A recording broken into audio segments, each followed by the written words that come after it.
Amigos, buenos días. Es un gusto estar con ustedes otra vez aquí en la semana para encontrar tu escuela. Les hemos traído mucho contenido para que cada vez tengan mejores herramientas para encontrar la escuela perfecta para la manera en que aprenden sus hijos, la manera en que aprende cada niño. Y hoy estamos de manteles largos, estamos presentándoles con muchísimo gusto y muy honrados al maestro en pedagogía, Alfonso García Williams, director del Colegio Merici. Buenos días, Alfonso, ¿cómo estás? Bien, Roseli, muchas gracias. Con mucho gusto de estar con ustedes. Sí, nosotros también con mucho gusto de hablar de educación y, como te digo, de darles más herramientas a los papás para que encuentren la escuela en que su hijo aprenda mejor. Y Claro. bueno, pues hoy les traemos, amigos, un tema súper interesante. Y este tema es cómo la neuroeducación está cambiando la manera de enseñar en las escuelas.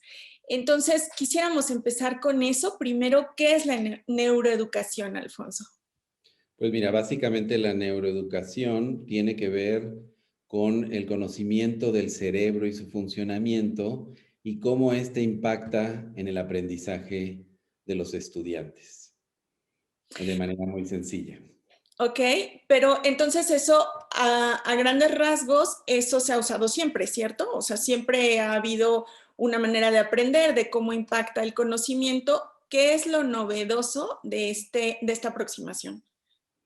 Bueno, que hay mucho más entendimiento de cómo funciona el cerebro, cómo se vincula con las emociones, con el pensamiento y cómo en cierta medida podemos también ser escultores de nuestro cerebro. Yo creo que eso es algo, ese es un concepto muy fuerte que tiene que ver con mi voluntad para poder moldear mi desarrollo cerebral, mi neurotransmisión y ser un mejor aprendiz y una persona más equilibrada en la vida.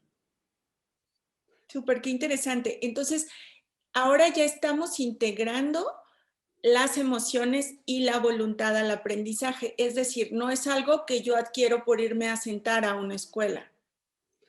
Así es, Roseli. Fíjate que desde chiquitos les podemos enseñar a los niños algo que me gusta mucho, que da un doctor que se apellida Siegel, y que es el modelo de la mano. Y les enseñas cómo en nuestra mano podemos ver el cerebro. Nuestro antebrazo es como el cerebro primitivo, en donde están esta parte que, pues, que tiene que ver con funciones automáticas, que no dependen de que yo piense o no, como la respiración, la digestión y ciertas respuestas ante el miedo o ante cuestiones inesperadas. Pero luego les enseñamos que nuestro dedo es toda la parte límbica, las emociones, y que está vinculado con el tallo cerebral, y luego viene la corteza cerebral. Entonces tenemos aquí tres cerebros.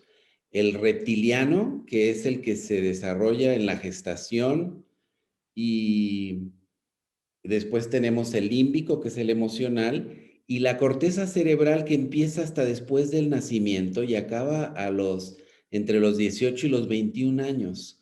Y el que los jóvenes, el que los niños entiendan cómo se relacionan estas tres zonas, que lo puedes hacer tan sencillo que lo entienda un niño de kinder o un joven de bachillerato, no te imaginas cuántas implicaciones puede tener. Yo he dicho que los colegios tenemos hoy, también refraseando a este mismo señor Siegel, tenemos que enfatizar más las R's del presente, que son resiliencia, relaciones interpersonales y me falta una, eh, reflexión. Sí.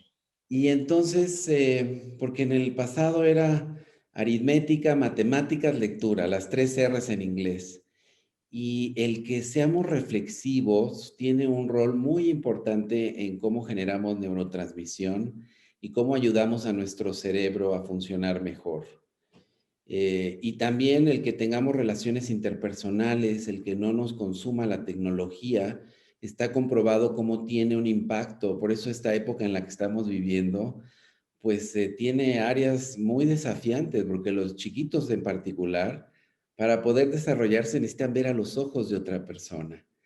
Entonces, pues bueno, debemos de darle duro a reflexión, resiliencia y relaciones interpersonales, y lo fundamenta este autor Daniel Siegel en sus libros. Sí, creo que no nos había quedado. Siempre hemos pensado que la educación tiene que evolucionar, que el sistema tradicional necesitaba cambios. Lo hemos hablado, de hecho, en varias ocasiones aquí en Escolar, pero nunca nos había quedado tan claro como en pandemia, ¿no? Ahora podemos ver realmente los papás, por ejemplo, podemos ver cómo aprenden realmente nuestros hijos, qué es lo que les importa. Y entonces cómo hacer esta parte mucho más dinámica y mucho más evolutiva. Sí, efectivamente, estas 3 Rs que mencionas parecen tener muchísima más relevancia que antes de que entráramos en pandemia, ¿no? Fíjate que otra cosa que ha dado un giro importante es el tomar conciencia de la maleabilidad cerebral. Porque en otras épocas decían, pues después de cierta edad ya no puedes aprender esto, y tiene que ver con la actitud, pero también con las neurociencias. Algo que se llama la mentalidad de crecimiento. El no ir por la vida definiéndome como yo soy malo para las matemáticas, yo siempre me pierdo, soy desorientado, sino estar abierto a decir, me perdí ayer y voy a ver cómo me pierdo menos y voy a trabajar en eso. Algo que nos diferencia mucho entre cultura occidental y oriental es que los orientales están mucho más centrados en cómo mejorar. Me fue mal en mi examen, ¿qué fallé? ¿Cómo fallé? ¿Por qué fallé? Y entonces la mentalidad de crecimiento te dice, ok, puedes tener predisposiciones genéticas, puedes tener talentos naturales, pero tu esfuerzo, tu metacognición, el que te des cuenta de lo que hiciste y tu voluntad te pueden hacer cambiar realidades que tú pensaste que eran definidas. Y no debemos ir por la vida definiéndonos. Entonces, la mentalidad de crecimiento, si bien ya era una teoría que estaba ahí desde los 60, 70, se ha enriquecido muchísimo con las neurociencias y con la toma de conciencia de que hay maleabilidad cerebral. Se pueden generar nuevas conexiones. Sí, esto es súper interesante porque sí teníamos como el paradigma, la idea de que los niños aprenden muchísimo en preescolar, ¿no? Y que va bajando también tu maleabilidad. Esa era como una idea que había conforme va pasando los años y una persona grande, bueno, pues ya sabes, ¿no? Que no puede aprender tanto.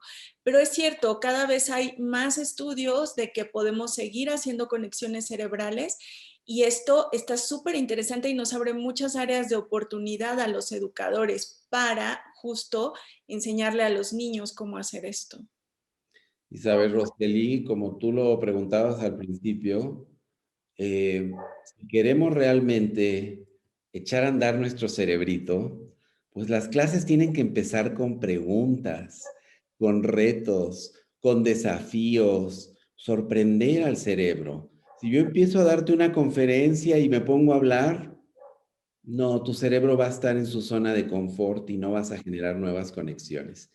Pero si yo te lanzo una pregunta que te rete, que te desafíe, que se vincule contigo, te voy a dejar pensando y podemos ver en una toma cerebral, cómo, en una neuroimagen, cómo se irrigan toda la zona cerebral cuando estamos pensando, cuando hay una interrogante. Entonces, el que conozcamos bien los docentes, en dónde está la zona de desafío para un alumno y cuáles son las metodologías que lo ponen a pensar, porque al final ya no se trata de que guardemos cosas, sino de que generemos nuevas cosas. Y ese cerebrito hay que alimentarlo con preguntas, con retos, con emociones, la emoción. Qué importante es hoy por hoy. Siempre ha sido, pero antes no se le daba la importancia.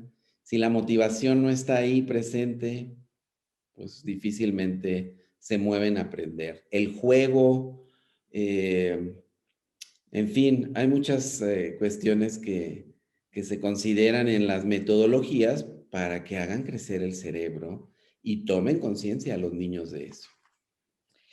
Si justamente nos quisieras explicar un poco más de cómo incluir esta parte de la emoción en el aprendizaje, te voy a decir por qué. Porque yo creo que los educadores tienen un súper reto ahora que los niños regresan a clases y eran niños que estaban tomando clases tal vez con los pies arriba o parados de cabeza o moviéndose. Va a estar súper difícil que regresen a los sistemas tradicionales, ¿cierto? Entonces, ¿cómo incluimos esta parte de emoción en el aprendizaje? Pues fíjate que una forma de trabajar esto es generando ejercicios de atención plena, el famoso mindfulness, que algunos entienden de una forma, otros de otra, pero el mindfulness es muy necesario hoy en día porque es un ejercicio para nuestra atención en un mundo lleno de estímulos. Y que le enseñes al niño a llevar su atención a un lugar y a estar ahí sin juzgarla y a poder soltar y volver a llevar, eso es algo importantísimo. Eso y la parte reflexiva y el estar continuamente haciendo ejercicios metacognitivos en la evaluación, en el aprendizaje, cómo aprendí, por qué lo aprendí, y les puedes dar mucho andamiaje al principio, pero todo eso va generando el que ellos tomen conciencia de lo que pasa dentro de su cuerpo, adentro de su mente.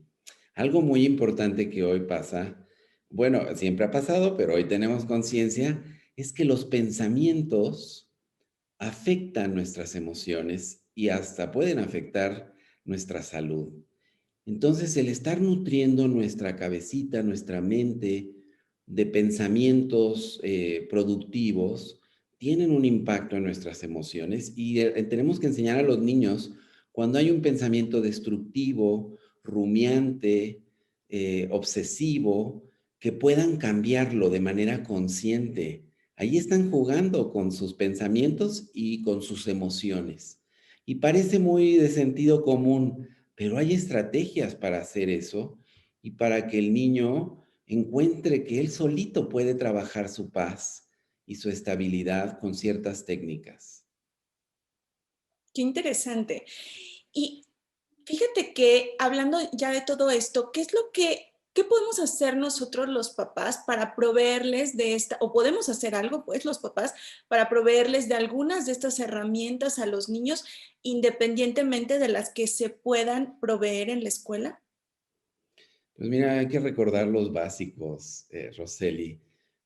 Los primeros 7 años de vida para mí son el fundamento, para mí, para muchos autores, ¿Verdad que son sí? el fundamento de las emociones.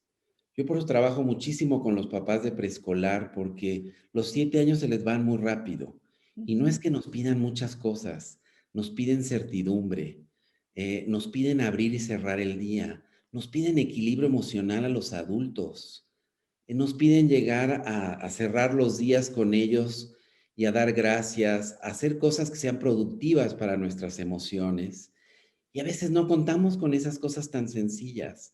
Y te encuentras a los papás que no tienen tiempo para desayunar con ellos, para verlos a los ojos, para darles un beso en la noche y decirle que sueñes con los angelitos. Y esas cosas que dan certeza y que le permiten al niño sentirse valioso son muy importantes. La autoestima no se genera diciéndoles cosas bonitas, se genera con papás observadores, que cuando el niño hace algo bueno le dicen, wow, qué rico pan con mantequilla hiciste, o qué buen sándwich, o qué bien te peinaste hoy. Y no lo estamos inventando. Entonces, necesitamos papás observadores que trabajan sus emociones bien, que cuidan a sus hijos, porque esos 7 años son un empuje importantísimo para la vida futura. Y aunque se puede trabajar después en la adolescencia, partes de otro, pues de otra base cuando traen algún asunto que no les generó sensaciones y sentimientos bonitos. Entonces, esos primeros 7 años hay que trabajar en cuidar las emociones de nosotros, los adultos, para que les pasemos eso. Sí, muchas gracias. Tienes toda la razón. A veces pensamos que las soluciones son como elaboradas y complicadas, pero tienes toda la razón. Es en el día a día, es lo cotidiano lo que hace la estructura de un ser humano. Sí, muchas gracias. Los papás tenemos que poner atención a eso antes de pensar como a qué escuela quiero que vaya. Pues sí, toda esta parte nutritiva es como súper importante. Así es. Otra cosa que hemos visto, Alfonso, ahora en la pandemia, que los papás nos hemos podido dar mucho cuenta, es la diversidad de nuestros propios hijos, de cómo aprenden diferente un hijo de otro, de cómo uno se puede estar sentado atendiendo a las clases en línea y cómo el otro no hay manera, aunque ya tenga 10 años, no hay manera de que yo lo sienta enfrente de una computadora. Y esto habla mucho de un tema que veíamos muy ajeno antes de la pandemia y que es inclusión. Mientras, mientras no lo necesitáramos, lo veíamos muy lejano. Y entiendo que tú eres un especialista en inclusión. Me gustaría muchísimo que nos hablaras acerca de esto. Pues muchas gracias. Sí, el asunto de la inclusión hoy va más allá de lo que se cree, que es atender a niños con retos o barreras significativas. Un enfoque inclusivo actual, como lo promueven las mismas Naciones Unidas, es atender a toda la diversidad, incluidos esos que están en medio, los que rinden o los que les cuesta mucho trabajo una asignatura o aquellos que tienen sobredotación o un talento especial. Y el poder atender todo ese margen de diversidad es lo que hace que puedas decir que tienes un enfoque inclusivo, que hablas de todos tus alumnos, que procuras responder a las necesidades de todos. No quiere decir que hagamos un plan individualizado para cada uno. Las metas son las mismas o deben ser en la mayoría de los casos las mismas metas. Además, recuerda que hoy los programas universalmente están muy homologados. Igual en Grecia que en China están aprendiendo cosas muy similares los niños en quinto y en sexto de primaria, por ejemplo. Entonces, en lo que tenemos que ser muy creativos es en cómo permitimos diferentes caminos para llegar a esas metas y para mostrarnos lo que han aprendido. Un niño me puede mostrar lo que aprendió en un examen, pero hay otro que me puede hacer un trabajo creativo, una pintura. Entonces, tenemos que permitir la diversidad de caminos, reconociendo que hay diversidad en el procesamiento de la información, diversidad en la forma de aprender, en el estilo de aprendizaje, y entonces, pues la enseñanza tiene que generar estos caminitos que también requieren de un maestro observador que está evaluando permanentemente y tomando decisiones permanentemente en pro de cada uno de sus alumnos. Y te repito, sin cambiar la meta, sino los caminitos para llegar. Y entonces, si nosotros tenemos a un hijo que no está en la media, porque bueno, en una educación tradicional los hijos se aceptan muy bien a los niños que están en la media, pero si aprende un poco más abajo, como tú dices, sin necesidad de que haya situaciones más allá, más especiales, aprende un poco más abajo o aprende un poco más arriba, tal vez ni siquiera llegue a la superdotación, pero aprende un poco más arriba. Si yo reconozco a un hijo como esos, ¿qué tengo que preguntar en una escuela? Pues justamente el que tengan la flexibilidad para voltear a verlo a él y a sus necesidades en particular. Yo creo que eso es muy importante. Acuérdate que los seres humanos, el concepto es variabilidad. Nadie es excelente en todas las áreas. Podemos ver hasta los más sobredotados y tienen picos, pero si vemos su área social o su área emocional o su área física, pueden estar en la torpeza, no en la agilidad. Entonces, reconocer la variabilidad humana y y hoy se trabaja mucho en vamos a planificar para los extremos, que mi clase atienda a ese que rinde mucho y a ese que le cuesta mucho trabajo y le pegas a los demás. En cambio, si partimos de un promedio, estamos planificando para nadie. A los maestros les enseñamos a que planifiquen para los extremos y eso ha sido mucho más productivo porque atiendes las necesidades de más alumnos. Y también hay algo que se llama diseño universal de aprendizaje, que se desarrolló en Washington desde ya hace algunas décadas, pero se ha venido perfeccionando y son como checkpoints que nos ayudan a, así como en un edificio se planifica con un diseño universal para la arquitectura, pues en una clase también se debe diseñar considerando todos los estilos de aprendizaje de los alumnos. Así que, pues, eso básicamente, el que estén dispuestos a ver las necesidades individuales y, y que haya la flexibilidad. Yo creo mucho en el contacto papá-escuela. Son nuestros aliados. Si queremos conocer a nuestro alumno, hay que hablar con ellos y ellos escucharnos a nosotros. Yo creo mucho en los enfoques colaborativos para hacer al alumno, ponerlo en el centro. Hay que ponernos a hablar de él cada que se pueda. Sí, este regreso a clases es sin duda una magnífica oportunidad para hacer equipo, para hacer trabajo colaborativo, una vez que ya conocimos más a nuestros hijos día a día, para hacer más trabajo colaborativo con las escuelas. Y esto pues es fascinante, la verdad es que sí es muy interesante esto de la inclusión, lo que pueden preguntar papás al elegir una escuela, porque bueno, tenemos muchos papás que están eligiendo escuela y de eso se trata, de que la escuela haga equipo primero contigo y que pueda atender también las necesidades, evidentemente, de tus hijos, ¿no? Sí, así es, que la educación sea artesanal, que podamos tomar lo mejor de la investigación, pero volteemos a ver al niño que tenemos enfrente y en equipo hagamos que funcione. El cómo sí funciona.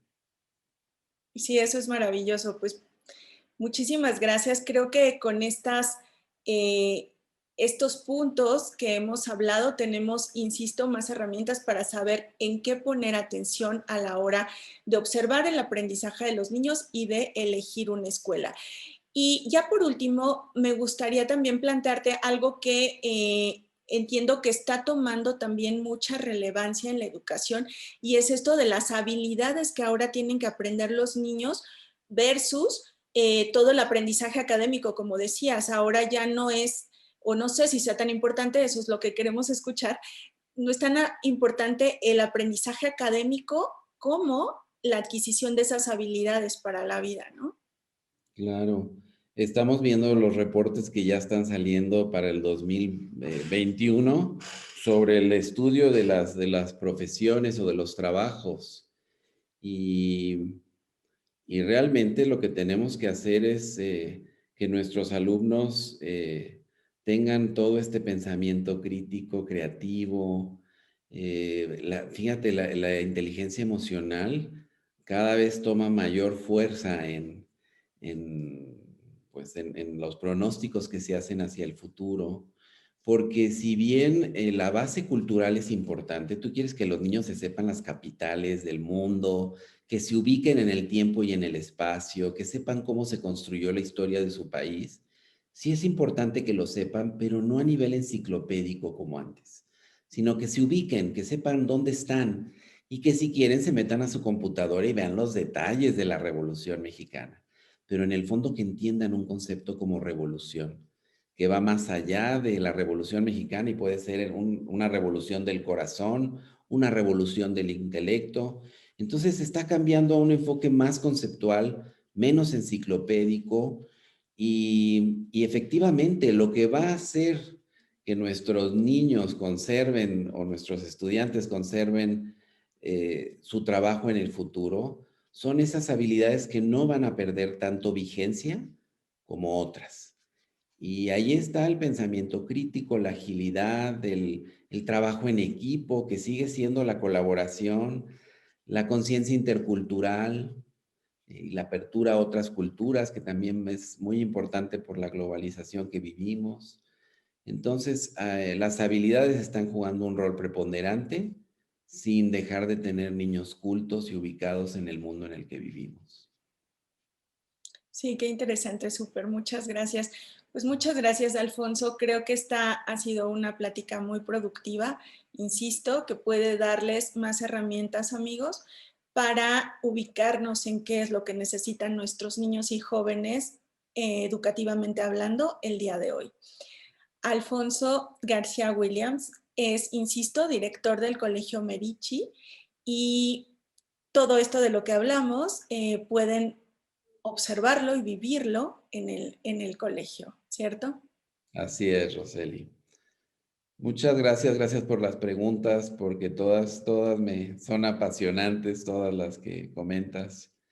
y ese es nuestro día a día, ¿no? Aprender más. Claro que sí. Es el día a día de todos como educadores, como papás, como guías de nuevas generaciones. Muchísimas gracias, Alfonso. Un honor y nos encontramos pronto.